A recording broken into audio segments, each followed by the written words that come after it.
Yeah, great question. I have a high degree of confidence that they'll be larger than all individual crypto assets, ETFs, except for maybe Bitcoin. Bitcoin is already sort of really thriving.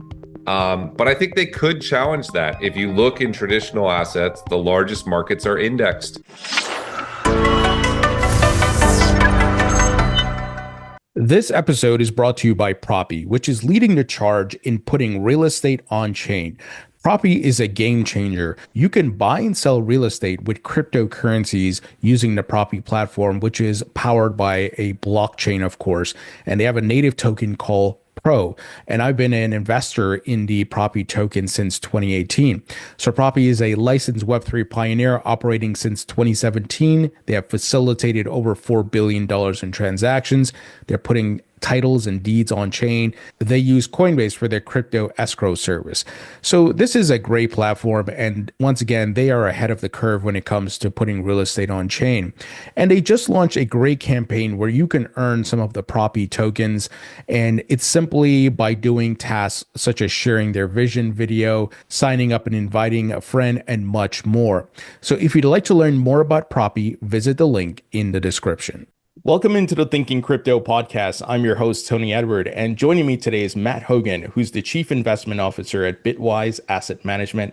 Matt, great to see you. Great to have you back on. Tony, it's great to be back on. It's good to see your face.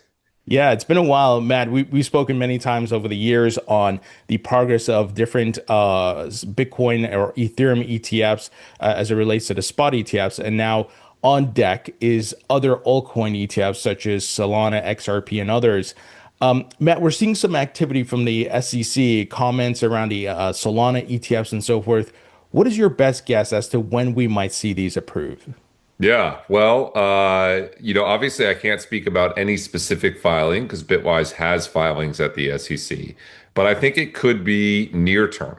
There is certainly the poly market odds put Solana ETFs at a 98% chance of launching in July. That's pretty optimistic. I think the market is right to be looking towards July, but there's no guarantee. I would suspect by the end of this fall, if that's sort of the timeline by which the SEC has to decide. But it could be any time. It could be this week, it could be next week, it could be near term. I think all signs are pointing in the direction of a potential approval, which is pretty exciting. A positive sign I think we saw yesterday, and this is on the Rex Osprey side of things. They went a different route, something to do with a C corporation, if I'm not mistaken, to get a Solana spot, not a spot, but a Solana ETF approved, and it has a staking component to it. What are your thoughts on that? And could other folks follow that model? Yeah, this is really fascinating. Maybe I'll do my best to unpack it. There are two major rules in the SEC that govern ETFs. One is the 1933 Act and one is the 1940 Act. Typically, 1933 Act funds, which people call ETPs, are commodity grantor trusts. These are things like the spot Bitcoin ETFs are 1933 Act funds. The gold ETF is 1933 Act fund. It's the classic wrapper for putting commodities into the market. But there is another way to do it under the 1940 Act, which is through a C Corp, which is a corporation that would then hold the underlying commodity. This is atypical, but it definitely exists. And sort of the clever things Rex did was to file for this under the C Corp version, which goes under the 1940 Act. The reason that's clever, Tony, and I say that as a friendly competitor of Bitwise, and we're all sort of friends in this industry, is that 1940 acts go automatically effective unless the SEC stops them in a short window. I think it's 75 days, whereas the 33 Act funds take 240 days of review. So by packaging it in this less typical C Corp structure, they sort of got on an accelerated time frame.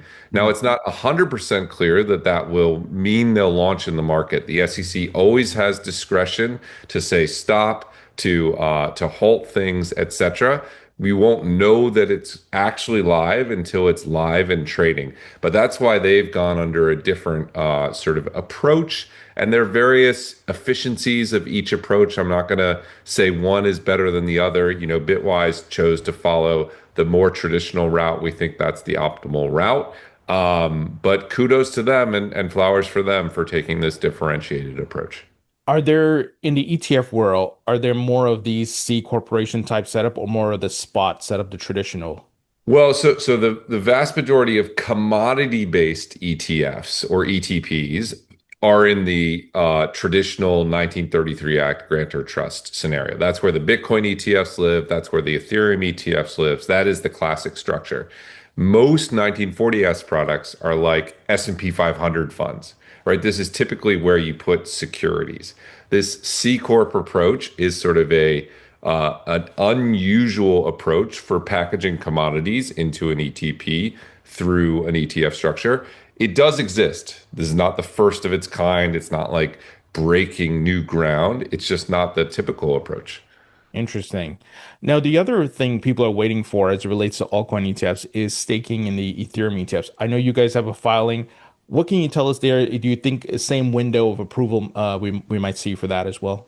Yeah, I think you're talking about a likely engagement with the SEC this year. That's based just solely on the fact that they've done a lot of meetings on staking. You've seen public documents on the meeting. They're clearly learning about this market. If you look into Europe, we've had staked ETPs for a long period of time. They've worked brilliantly.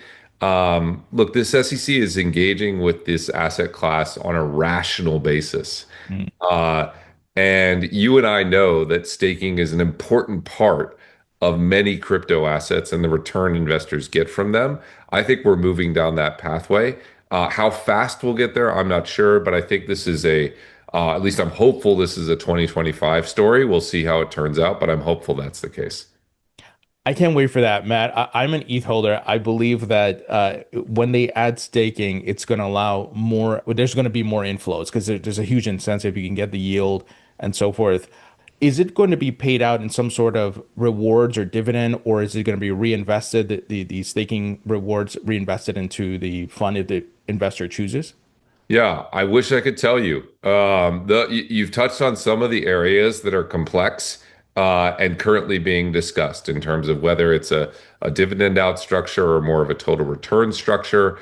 There are complicated tax questions. A lot of people have asked me sort of what's gummed up the process of us getting to staked ETFs, as if the debate is happening at a philosophical level at the SEC, the way it was under the Gensler administration, where you had this giant question about whether staking transformed these assets into securities. And that's something that they could debate at business schools. The brutal reality, Tony, is what's the biggest challenge is some of the nitty-gritty meat grindery tax rulings underpinning this. That's actually the work that's being done. It's very sort of hard hat mechanical work on the underlying tax structure. So I wish I had all the answers for you. I don't yet because they aren't all determined, but a lot of people are making real progress. I wonder if the SEC can do this outside of the market structure bill, or it might require, working with Congress to figure this out in the larger bill. Oh, that's a great question. Look, I think the market structure bill will be extraordinarily helpful for the long-term structure of the crypto market. But in terms of this specific question, whether staking can exist in ETPs, my view is that that can happen within the SEC's existing jurisdiction. So I don't think we're waiting on the Clarity Act for that. I think what the Clarity Act will do is further open up and provide clarity. That's what the word is on what fits within the regulatory structure and what does not. And so we'll be able to launch not these one-off ETFs where every ETF is a question, but have more certainty on the class of different assets that ETFs could be appropriate or ETPs could be appropriate for. Yeah, that absolutely makes sense. Now, recently, I know you can't discuss specific ETF filings, but you and the folks at Bitwise made some updates to your ETF filings to add in-kind redemptions. Tell us about the decision to do that and why that's maybe more beneficial than being settled in cash and things like that. Yeah, absolutely. So if you look at the history of ETFs, Tony, I come from ETF.com. That was my career before I moved to crypto 7+ years ago. Most ETFs have in-kind creations and redemptions. And what that means is when you get bids for your ETF, instead of getting cash and then having to go out and buy, whether it's Bitcoin or the S&P 500 for an S&P 500 ETF, you just get the thing that you want directly. So the authorized participants will give you the Bitcoin or you'll give it to them. What this means for the product is it tends to make it more efficient with tighter spreads, and a little bit better liquidity. It's not deeply transformative, but it is helpful. It's the way 90+% of ETFs work. And they work that way because it's the most efficient liquid way for them to be processed. With in-kind redemptions, I'm assuming the issuer of the ETF needs to make sure they have the asset on their balance sheet to be able to pay that out at any point. Or is there a setup where folks they can go buy it on the open market and give it to the person who's looking to redeem? Yeah, so it's important to note two things that what most people are talking about when they talk about in-kind creations and redemptions is institutional scale in-kind creations and redemptions. In other words, most ETFs process not one individual wanting their Bitcoin back, but rather an institution getting 1,000 Bitcoin as part of a scaled purchase, etc. Absolutely, you'll have to have that Bitcoin on your balance sheet and accessible and able to facilitate that kind of in-kind creation redemption.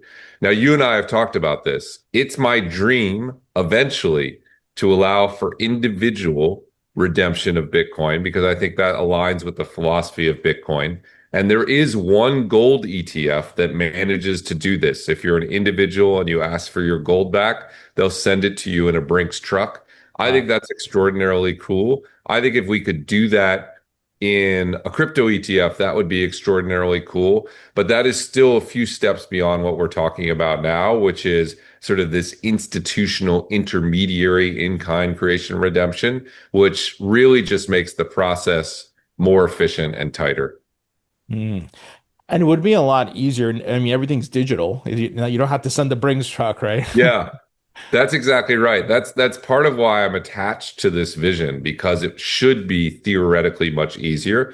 Of course, there are practical challenges, right? We have to really make sure we have your address right. We probably have to test it. We have to KYC. We have to do AML. There are lots of challenges involved in that, but I like to think about the ultimate destination of where we're going. If you look at Bitwise's ETF, BITB, you can see um, sort of indications of that we care about these things, right? We disclose our Bitcoin addresses. We donate to Bitcoin core developers. We're aligned with the philosophy of Bitcoin. Ultimately, Bitcoin's philosophy is to own it yourself, right? And not rely on intermediaries like Bitwise. The ETF makes it easy, which is why people do that. But if we can bridge that last mile, we're going to be working on it. But that's not what we're going to get this year. This is like a necessary step in that direction that makes the ETF more efficient, but it doesn't get us all the way there.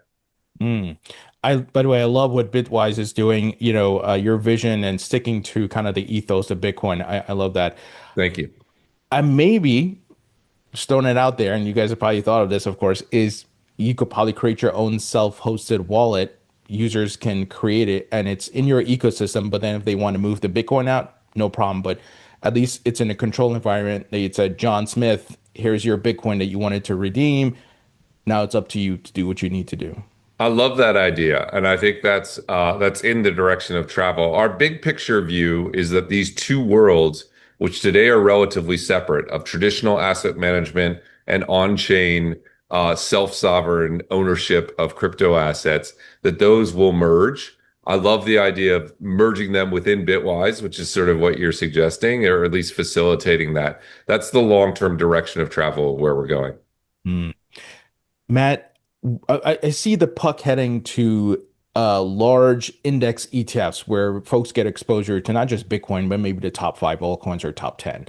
Do you see these index ETFs 10 years from now being larger than the individual, kind of what the S&P 500, the Nasdaq 100 and so forth, how they operate in the market right now? Yeah, great question. I have a high degree of confidence that they'll be larger than all individual crypto assets, ETFs, except for maybe Bitcoin. Bitcoin is already sort of really thriving. But I think they could challenge that. If you look in traditional assets, the largest markets are indexed. You mentioned the S&P 500. The same thing is true in bonds, where the largest ETF is the AG, which is an index of bond exposure. I think most traditional investors just want exposure to crypto. They want all the pillows in your background. They won't want to pick and choose one pillow over the other. They don't have that level of expertise. Even me working in crypto 24/7, 365, I don't have 100% confidence on what layer one blockchain will be the, primary and largest in the future. I'd rather just own them all. So I do think index strategies are going to be $100 billion plus ETP market and possibly the largest ETP market within crypto. And if not the largest, then second only to Bitcoin. I really think they're vastly more important than any other individual asset because most people just want to make that bet on crypto. Yeah, absolutely. I know myself when I first got into investing, I just went into the S&P 500 or the Nasdaq and just let that sit. And eventually, as I got more educated about individual stocks and tech stocks and so forth, I took my individual bets. But the easier thing is just get exposure to the asset class, so to speak, via index fund, and don't have to really overthink it. That's exactly right. At least that should be the core of your portfolio. We all have core and satellite portfolios, at least I do, where I make sure I have that index-based exposure. And then if I get really excited about an asset and I want to overweight it, then I do that on an active basis. But at least I always maintain that core exposure. And I think that's what products are designed to do. Bitwise's first product, the first thing we ever launched way back in 2017, an eon ago in crypto years, was a index-based product because we thought that this was the product that most investors need. Just give me exposure to crypto. I can work around the edges to overweight Bitcoin or overweight ETH or overweight XRP or overweight SUI or NEAR or whatever I want to, but at least I want that core basis. And, I think you're going to see a number of the largest index funds are trying to uplist into ETPs even as early as this month. We have an index-based product. Grayscale has an index-based product. I think if that happens, those are going to be very successful products on the market. On the topic of companies and stocks, a lot of companies are taking the crypto treasury strategy blueprint that Michael Saylor created, some with Bitcoin, some with ETH. We're hearing some with Solana and XRP as well. Do you think ETFs will be created around these? I think there are some already, if I'm not mistaken. And do you think those are going to be successful as well? Yeah, we created an ETF around that. The ticker is OWNB, which I really like Own Bitcoin. Sometimes you get lucky with tickers being available. It owns all the Bitcoin treasury companies that have at least 1,000 Bitcoin on their balance sheet, as well as traditional companies like Tesla that own at least 1,000 Bitcoin. I think that's a useful tool for people who want exposure to this trend. Again, for the same reason we talked about earlier, why make just one bet when you could own the broader market? One bet could be idiosyncratically mismanaged by the company. They could have bad loan covenants. Are you really due diligencing all of that? Why not just make the strategic bet to own the mix of them? OwnB is focused exclusively on Bitcoin because that was the market that existed when that product launched. As we see these other treasury strategies, whether it's ETH or Solana or XRP, or we're seeing other experiments run, then yes, I think that's an interesting market to package into an ETF.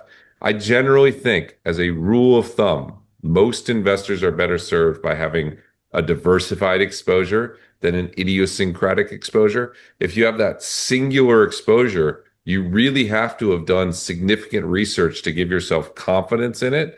Whereas diversified, you can make more of a thematic bet. So I think products like OwnB are going to be an important part of the ecosystem going forward. Do you think it makes sense for there to be ETFs around tokenized stocks. We're seeing Kraken, Robinhood. A lot of people are looking to do this now, putting stocks on the blockchain. And maybe the additional incentive there would be if those stocks, tokenized stocks, are involved in some sort of DeFi component, or if they're not, just even holding them within an ETF.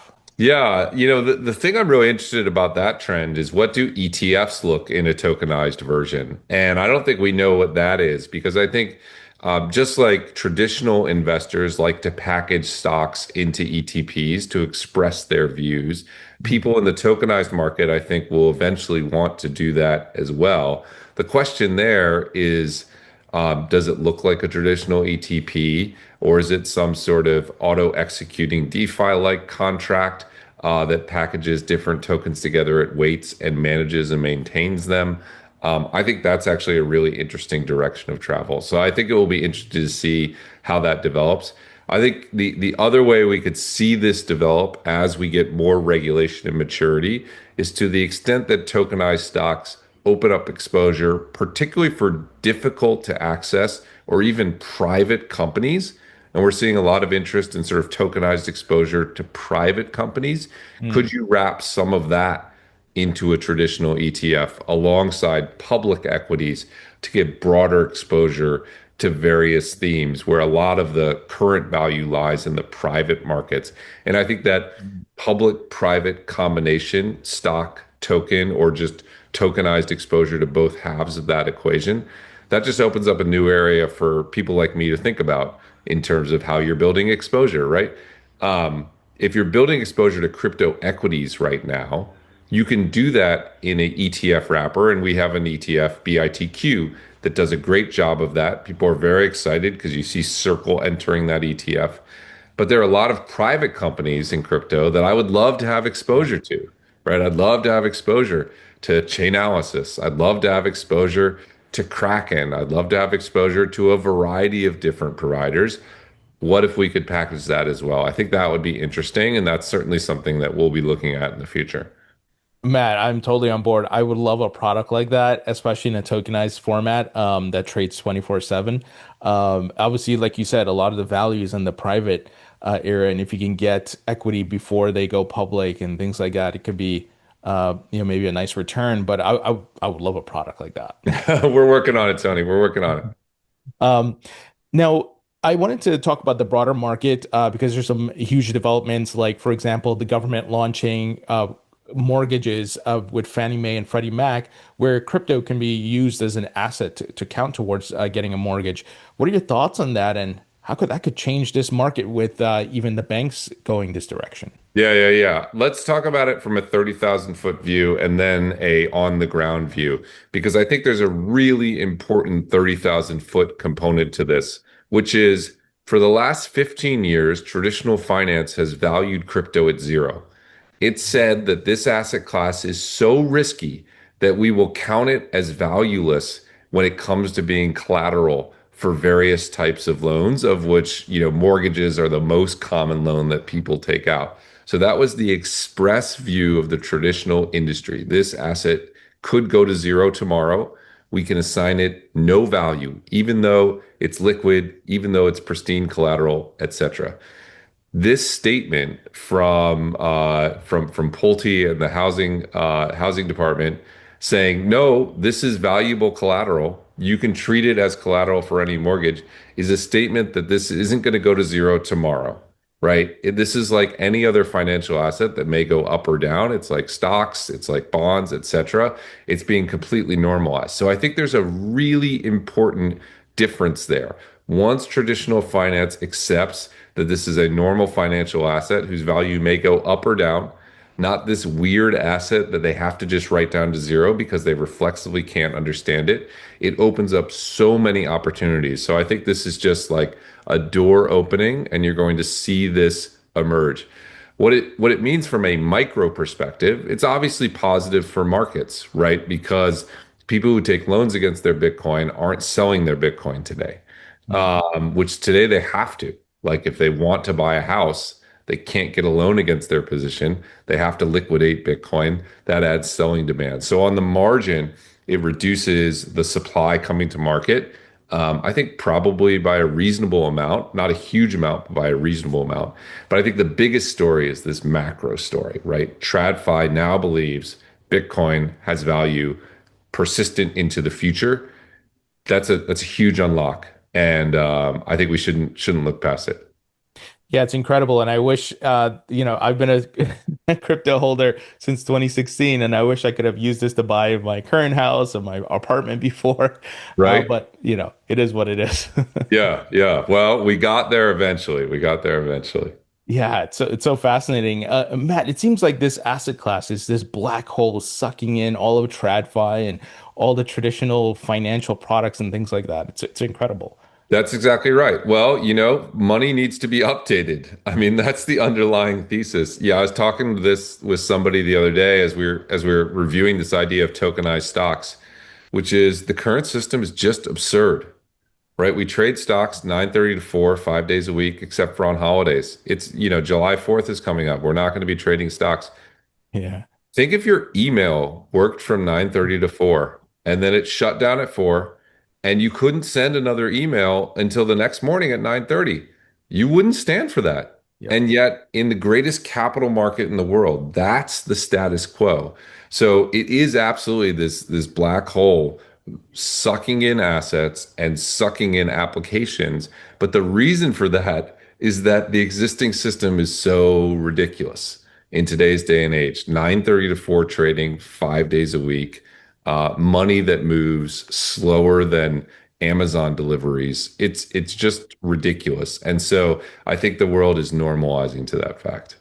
Matt, how do you think we're going to be able to handle the 24/7 trading aspect? And I've been talking about this for years as well, right? With stocks and all these things going on the blockchain. Um, is it going to make us more efficient? Is it going to make us crazy because we're staying up until 1 a.m. looking at charts? Or maybe with the emergence of AI, we have our AI agent doing, the task for us. Yeah, all of those things. I mean, talk to any crypto investor. Like their weekends are not as calm as traditional investors, right? You have to be paying attention. People wake up and they look at their prices. I do think long term, of course, we'll have AI monitoring things. People will have more sort of strategic capabilities. It'll open up opportunities. Weekends will be less liquid than weekdays, and people will have opportunities within that space for alpha generation. So, long term, it makes the market more efficient because it'll blend out impacts and give people more time and ways to express themselves. But as we make the transition, there will be alpha opportunities, right? That's just the case. For what it's worth, I don't want to oversell this. We've seen big transitions in market infrastructure in traditional finance in the past, right? We went from on the floor trading at the New York Stock Exchange, where big football players sort of raised their hands and yelled at each other, to upstairs trading, where it was algorithms and geeks dominating the market. And guess what? There was like a huge window for alpha during that transition for the people who were early to where it was going, which was digital upstairs, infrastructure, etc. So anytime you have these transitions, there is introductions of some inefficiencies and some efficiencies.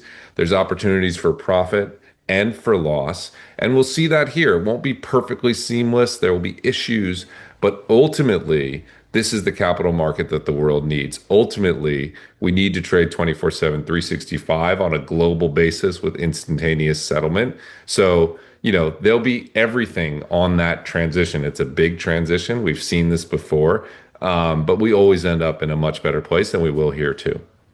Matt, literally about 4 months ago, I went on Cheddar News at the New York Stock Exchange on the floor to do an interview, and I was blown away at how quiet it was. Because in the movies, you see exactly what you're saying, right? Oh, the hustle and the bustle, everybody's trying to do this and that, from the Wall Street movies from the 80s and so forth. And man, I'm like, wow, things have changed.